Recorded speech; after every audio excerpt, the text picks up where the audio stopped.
Welcome to Between Both Cheeks, the podcast where we talk business, beauty, and butts. We'll be stripping down the aesthetics industry, whether you're here for spicy beauty tips, savvy business advice, or just a little banter. We've got you covered from front to back. So pull up a cheek and get ready to discover what happens between both cheeks.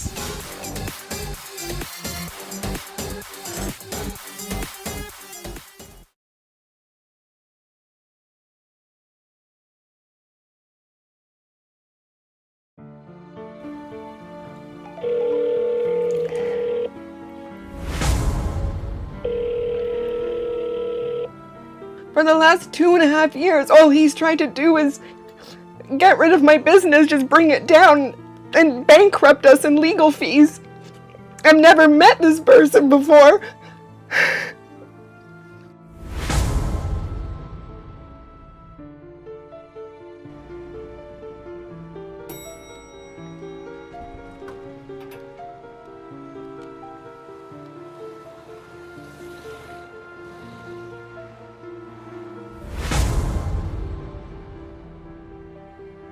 Are you ready to be on the other side of the camera? Of the questions? Not really, but we're going to try our best. Are you nervous? I don't know if I'm nervous, more just out of my element a little bit. So what do you tell your clients when they're going up on the stand or they're doing a deposition? What do you tell them? Tell the truth. Okay, tell the truth. All right, so please introduce yourselves. I am Adam Schachter. I'm a lawyer here in Miami, and I have the pleasure of being your lawyer, Luba. Okay. I'm Andrew Figueroa. I'm a lawyer also in Miami, and I do too have the pleasure of serving as your lawyer, Luba. Thank you. And tell me about the firm. So our firm has been in business a little over 10 years now. I guess we're what you would call a boutique law firm. You know, we're 8 or 9 lawyers looking to grow right now. And we do 2 types of cases pretty much. We do complex business litigation, which is the type of case we did for you, Luba. And we do white collar criminal defense, which thankfully is not a case we did for you, Luba. Thank God. Okay, so guys, why did you choose to become lawyers? I mean, this might sound cliche, but I did it to help people with going through tragic events or life-changing events, to help them. Yeah. And then with businesses, I know it's hard to achieve success, and sometimes litigation may come their way, and to help businesses achieve success was ultimately why I became a lawyer, to help people and to help businesses. Yeah, it's a great answer. I mean, look, we have the privilege of dealing with real people like you and real businesses, and often when they're in distress or conflict, and we help solve problems. And the beauty of our firm is we can solve problems in the courtroom, we can solve problems outside the courtroom, we can solve problems, you know, just about anywhere. And that's really one of the best parts about being a lawyer. Right. With our case specifically, we never met each other. We didn't actually meet each other until everything was over. So how do you select your clients, and what was it like working through the pandemic? I guess I'll answer the first one, the second part first. You know, most of our clients are referred to us by other lawyers. You know, I'd say 99% of our cases come from other lawyers who have worked with us, either with us or against us, and just word of mouth. Yeah. You know, obviously we have a website and we do some, you know, modest marketing, but it's mostly just word of mouth. You know, we find the best way to market ourselves is just to be good lawyers, and the cases come to us that way. On the second part, you know, especially, you're right. You know, we represented you for, you know, a long time without ever having met you in person. You know, we do Zooms, and it was, you know, we got used to it, obviously, Right. working with you over Zoom, but it made it. I remember when we first did meet you in person, it made it, you know, all the more special. Yeah, you know, and real. Yeah, absolutely. Yeah. Andrew, what do you think? I mean, this was the first case I worked on when I started at this law firm. And so the first thing I knew about Luba Sasowski was a piece of paper.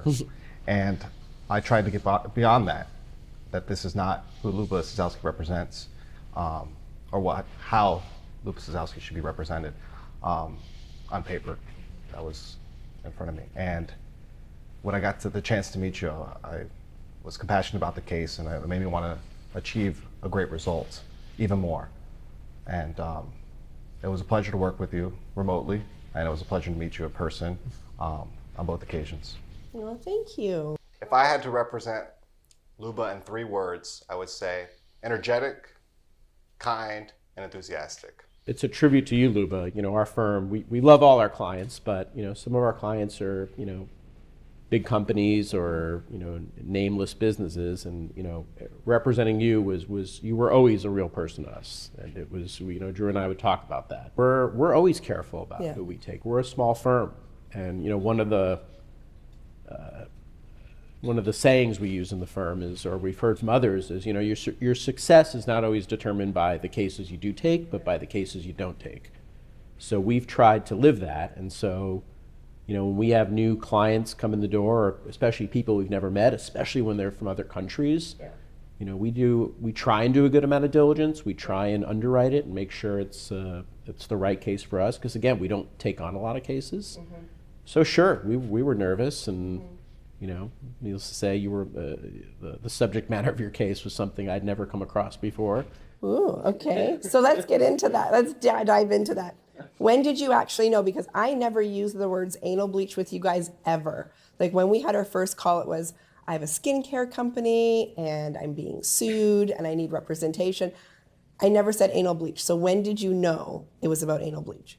So I have a distinct memory, because you did not mention anal bleach, and I have a distinct memory of reading the complaint, and then I think I must have gone on your website or a website, and then it occurred to me, and I think I, you know, giggled like a 8th grader for, you know, a couple of hours or maybe a couple of weeks, and yeah, you know, but look, at the end of the day, you know, this was a lawsuit. It was a real lawsuit. It was a lawsuit over a lot of money. It was in the federal court.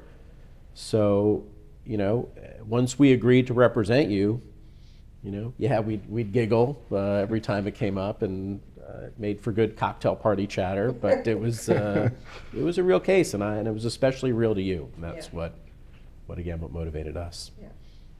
Drew, is this your first anal bleach case you've ever worked on? It is my first anal bleach case, and now every time, if ever one comes up, which I hope not, I'm just going to say it, anal bleach. Would you put it down on your resume as a specialty in law now? I may say sensitive cosmetic areas, but... sensitive subject matter? It's a topic. I might have to analyze the situation. We're very proud of it now, and it's, you know, I think being the anal bleach lawyer is... I'm okay with it. What was the drama of the Bryght case? Representing you, you know, you were a real person who was going through real stuff through this case, and so again, to know how important this case was to you and to live it with you was drama for us, and we, you know, every ruling, every filing, every turn of this case was dramatic for us, and that's a tribute to you. Yeah. Thank you. I would echo that. And when we were preparing for trial, we did a few Zoom interviews, and you just told the story. And I thought that was not drama that you were telling the story, but just that you were a real person. That this really affected you as a person, affected the business, and that really hit home. I mean, after those Zoom calls, I was like, there has to be a way out or a positive outcome to this, and we're happy to represent you. If I had to say something about Luba that I think people would be surprised to know, is that she is, you know, her knowledge of the law and how lawsuits work and how litigation works in our court system is incredible. She got it quicker than most lawyers get it. So I was diagnosed with cancer through this trial. Were you surprised at any point that I didn't want to push anything off due to treatment? I'll never forget when you showed up for your deposition pretty early on in the case, and it was apparent to me that you should have been doing a lot of other things other than sitting in that deposition that day, and it was something to watch. And again, it was to do it over Zoom. The case became real to me at that moment. It was something. You were a fighter. Your energy is always contagious, and it was always a pleasure. And we wouldn't expect you to stop. Just keep pushing forward, and just moving on. I think everyone may know this, but I was surprised to learn that Luba was such a fighter. I mean, fighter with her cancer battle, fighter with her business, and just a fighter all around. And her energy was always contagious. And I'm pretty sure that's not a surprise to anyone. I bet everyone who meets Luba is grateful to know her and thankful to know her. Was there a turning point in this case? We believe there was, and we believe there was that calendar call. Now, calendar call is to organize the trial. It's pretty administrative. You just discuss your witnesses. But ours was a little different because we had a huge evidentiary hearing that would impact the trial. And we argued before the court. We presented our arguments, and we walked out confident that we achieved a great result.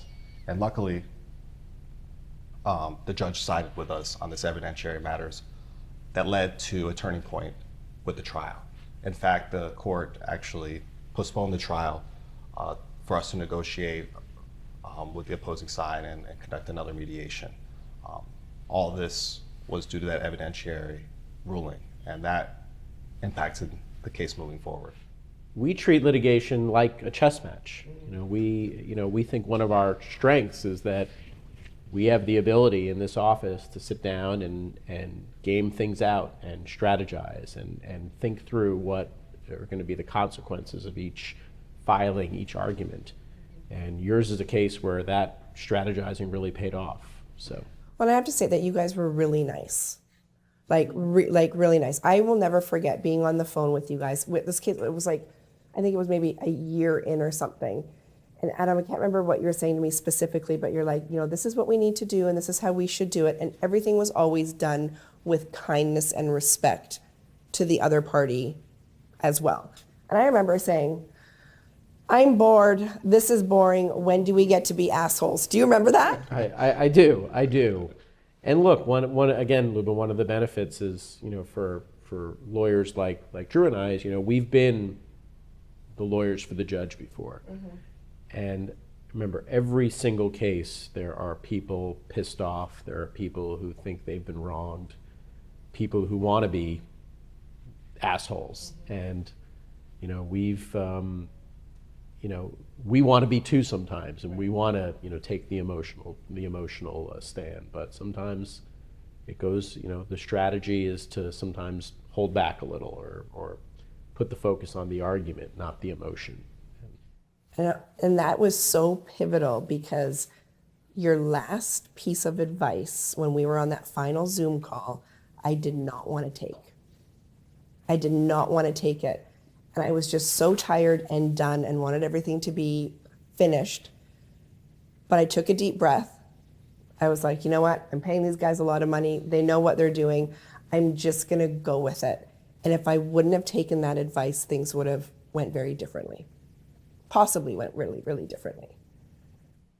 Well, look, one of the benefits of having a lawyer in cases like this is you get to have someone else give you advice and help you make decisions where this was incredibly personal for us because we'd grown to such a great relationship with you, but we're lawyers and we can sometimes take a step back and see the legal arguments better than our clients can.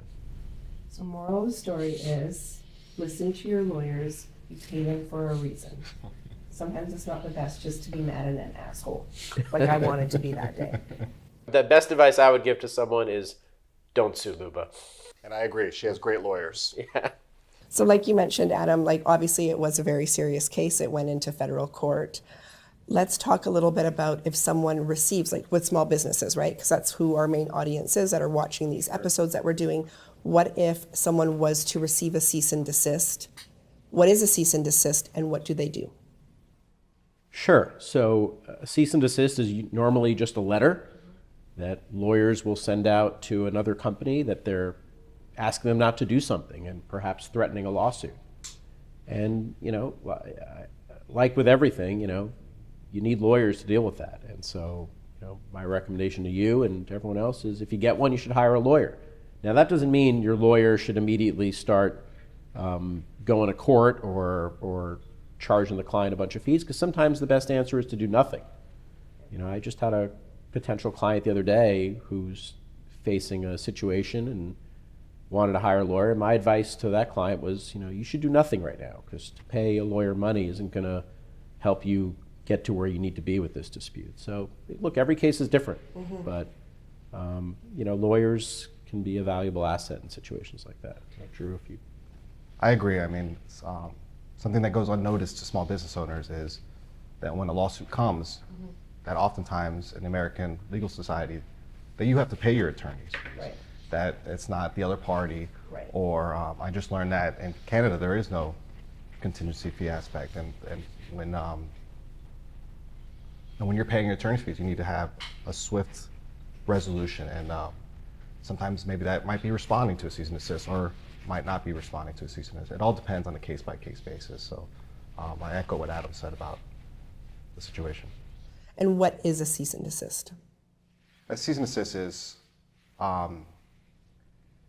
in a plaintiff's case, when you are suing somebody, you often send a demand letter saying, I'm demanding this amount of money. And the opposite to that may be a cease and desist. We're saying, stop what you're doing. You may be infringing on the law, or may be violating law in some way, or violating a contract. So it's a little bit like a demand letter, but it serves a different purpose. You're not demanding money, you're demanding someone to stop their actions.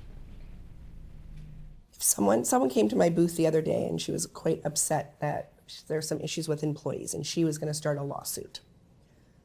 I suggested, not as a lawyer, I don't think it's a good idea because it's going to cost you a lot of money. So what would you say to people that come to you saying, I want to sue someone? What is the best advice that you give them? Filing a lawsuit is a huge and momentous decision.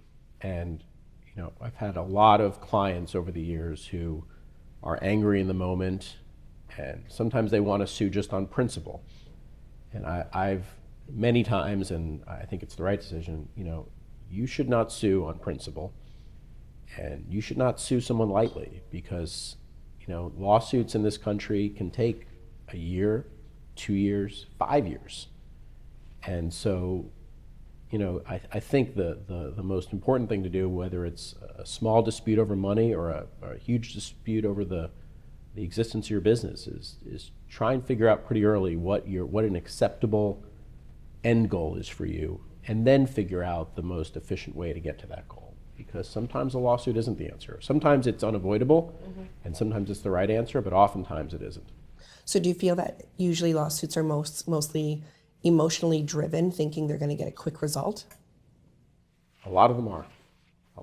And that's usually not the case. Yeah, I mean, look, especially in our business, the type of cases we're involved in, where they're unique and they're usually the stakes are pretty high. It's hard to generalize that there's a one definite path each case takes. I mean, your case took a really unusual path. It took a long time, but we've been in cases that go on for 5 years, go to multiple courts and multiple jurisdictions.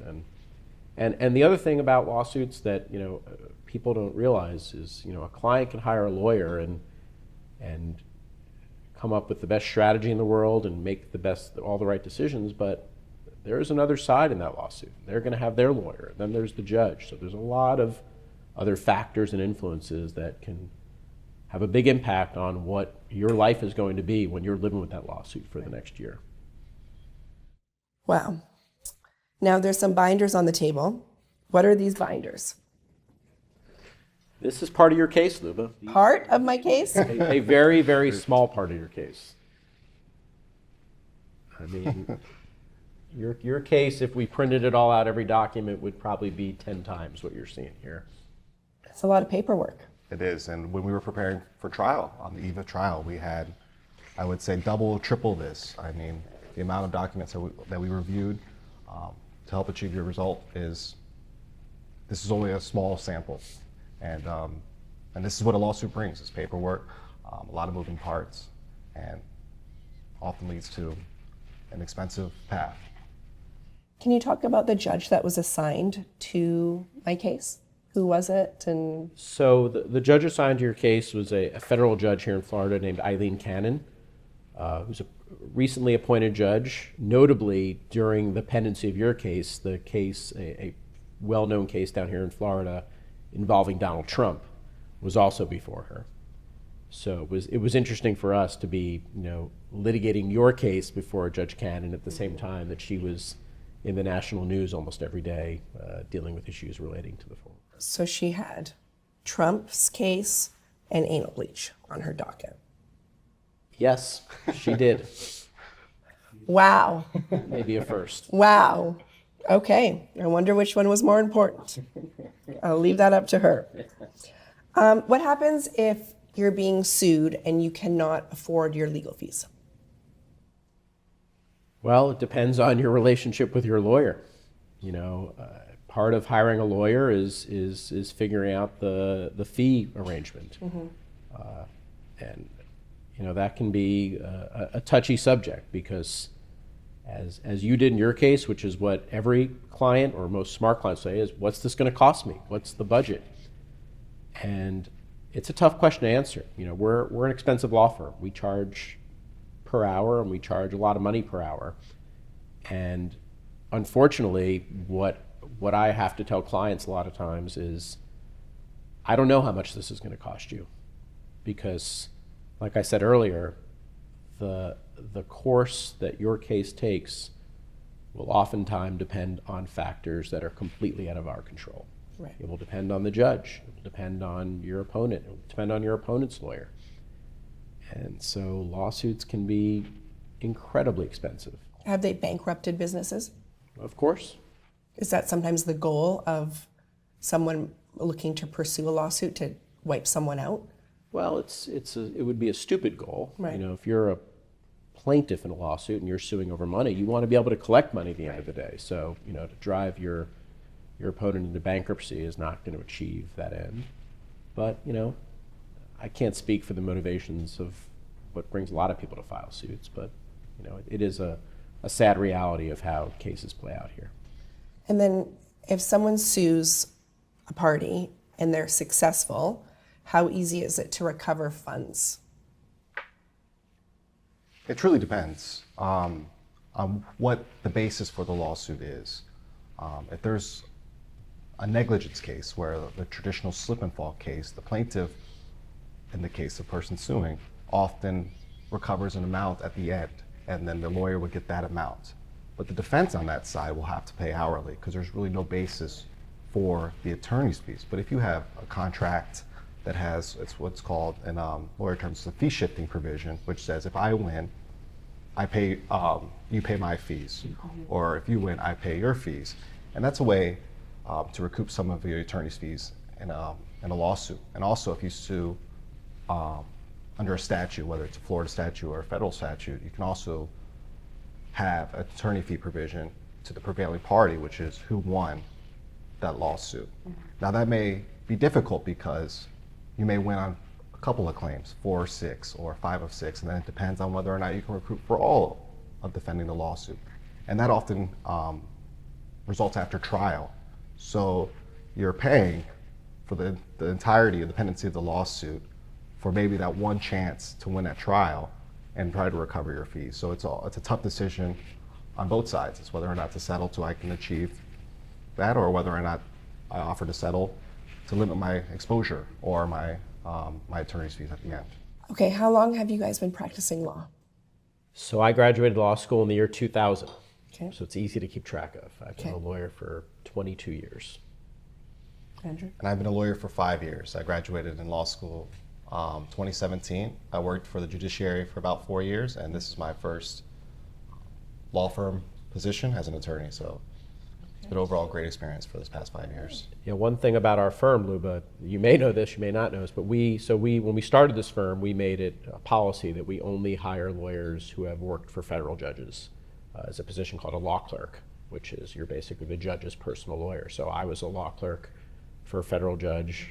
When I graduated law school, Drew was a law clerk, and we've just found that skill set makes us, just puts us at a tremendous advantage when we represent clients like you in federal court. Yeah, amazing.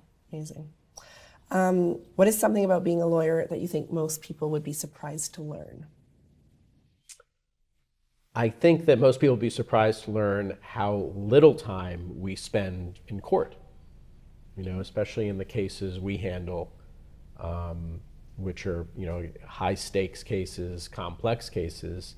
The lion's share of the work happens outside of the courtroom. There are some lawyers that spend a lot of time in court, but, our cases, we go to court somewhat frequently, but not as much as I think people would expect. What percentage do you think actually goes to trial? Oh, it's less than 1%. I mean, the incentive, there's so much at risk to go to trial.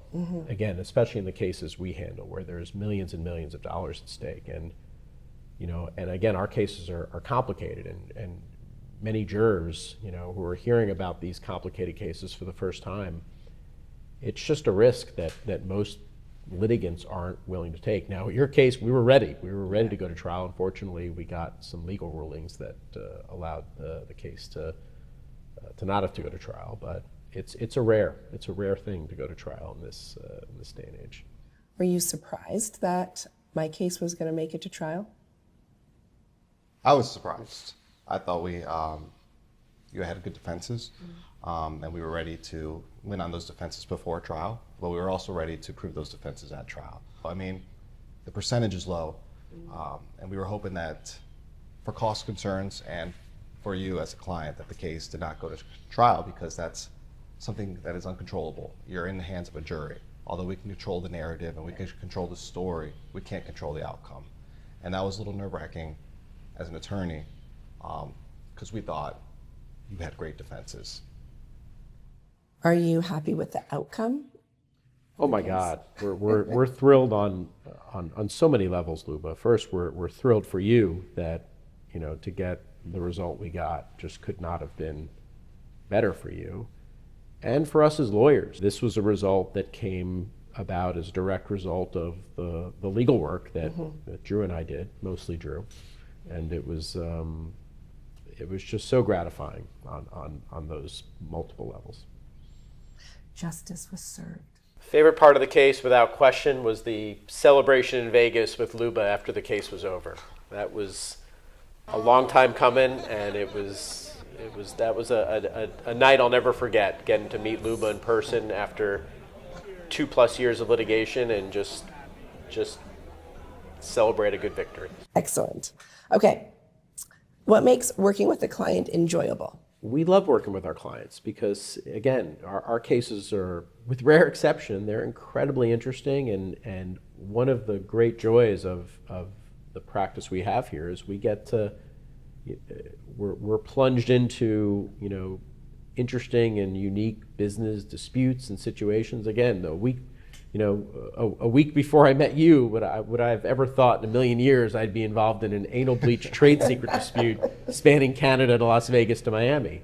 Not a million years, but that's the beauty of this job. We hear about it, we learn about it, and then we get to fight for our clients in it. And what makes working with a client frustrating? I wouldn't say it's frustrating. There's really no frustration working for a client. Our clients never frustrate us. Yes, that's exactly the point. It's tough because of the situation that a lawsuit puts an individual in. I mean, it's costs, it's exposure, it's defending yourself from allegations. And we understand that this may frustrate the client, which may lead to client calls. But I think the most important thing about a relationship between an attorney and a client is trust. It's just trust what we do, trust your story. We trusted your story. We trusted our strategy moving forward, and I think that was what worked so well for our relationship with you. And communication too, right? Communication. Like, do you ever have a situation where like a client just ghosts you? Like you're asking for information, looking for dates, looking for information, and crickets? Sure. Yeah. We've had it. Look, a lot of our clients, when we're dealing with them, it's the worst moment of their lives. We have clients in criminal cases that are facing long prison sentences. We have clients in civil cases that are facing losing every dollar that they've earned over the time of their life. So, when they're communicating with us, sometimes it's not pleasant communications. They want to be out of the situation. Right. You don't want to have to take the call from the lawyer or answer the email from the lawyer. Right. So it can be tough, and we try and be mindful of that. Okay. Now I understand you won several awards, so let's talk about that. You're going to make us blush. Yeah, I want to hear it all. No, look, our firm, has been, again, we consider ourselves a boutique firm, and we try and only hire the best lawyers. And as we tell everyone when they come to join this firm, we have to be perfect. Even in the world of law firms, it's a competitive landscape out there, and we're up against firms of 100, 200, 2,000 lawyers. And the only way we can continue to get good results and get good clients is to be perfect. And we're grateful that we've been recognized, in multiple, for our accomplishments. There's ranking services all over the world that rank lawyers, and we're consistently recognized as, the top of our game. And so it's a privilege and an honor. It's a little embarrassing, but we'll take it. He's being modest. Just saying. For the record, very modest. Have you ever been the client of a lawyer? AKA, have you ever been sued? Thankfully, I have not been sued. Okay. So that's one thing I hope doesn't happen. But you would know what to do. I would hire this guy. I'm not just saying that. Yeah, look, we've had, I'm trying to think. I think my wife was once in a hit and run accident. We had to sue the driver, so it was interesting. I'd really like to be on a jury, though. And then they find out that they found out you're a lawyer, and they were like, "Oh, we're good. Yeah. Pause. We're done." No, you get no respect. It's once you're in a lawsuit, it doesn't matter what you are. People fight to the death sometimes, especially in personal injury cases. And you said you'd like to be on a jury. Is that what you said? Sure, I'd love it. I've never been selected. Have you ever been on a jury? I've been selected to participate in the jury process, but not on the panel. Lawyers don't often get to be on juries, but that's a part of the process that we don't get.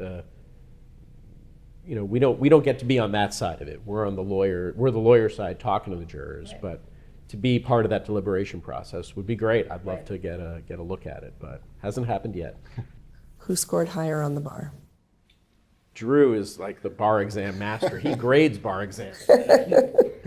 Talk about that. I want to hear about that. I was selected for the Florida bar examiners to grade bar exams based on my score, and it was a tremendous accomplishment. It's great to get back to the bar exam and grade bars for students who look to achieve certification to become a lawyer. So it's a tremendous achievement, and I'm happy to participate and volunteer my time. We literally have the best lawyers. The best of the best. Mm-hmm. Okay. Which is your favorite superhero and why? God, I mean, isn't everyone's answer Superman? Isn't he? I would go with Batman because he's the villain oftentimes, okay. And no one knows what he does, or everyone knows what he does, but he's still a villain. Okay. And I just like that, just the behind the scenes, doing what's best, and hopefully one day you'll get recognized, but not achieving recognition on your own. That's all great, but no way Batman can beat Superman at anything, so I'm going with Superman. All right. One last question that I have for you. Are you ready to change your ringtone?